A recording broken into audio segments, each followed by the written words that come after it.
Hello! এটা হলো আমাদের ফ্যামিলি পিকনিকের পার্ট 2, যেখানে সবাই আমরা অনেক মজা করছিলাম।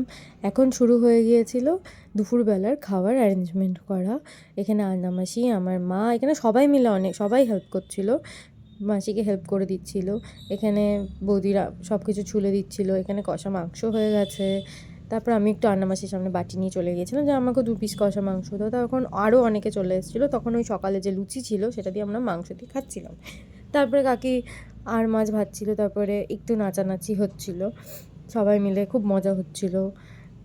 আর এরপরে আমার মা আর আমার শাশুড়ি মা, মানে আমার দুটো মা, দুজনের একটু খুনসুটি চলছিল, খেলাধুলো চলছিল, সব কিছু চলছিল, নাচানাচি সবই হচ্ছিল।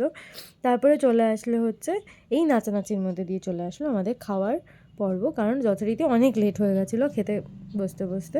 তারপরে সবাই বসে গেছে খেতে। আচ্ছা হ্যাঁ, মেনুতে কী কী হয়েছিল সেটাও একটা বড় প্রশ্ন। সে মেনুতে হয়েছিল অনেক কিছু। সেটা এখানেও একটু কুমড়া নিয়েতে ভাজতে হেল্প করে দিচ্ছিলো, কারণ মাসি দিচ্ছিল। এবার মেনু হলো সাদা ভাত, ভেজ মুগ ডাল, স্যালাড, কুমড়ানি, আর মাছ সর্ষে দিয়ে, আর কাতল মাছের মাথার মুড়ি ঘন্ট, চিকেন কষা, চাটনি, আর নরেঙ্গলের রসগোল্লা।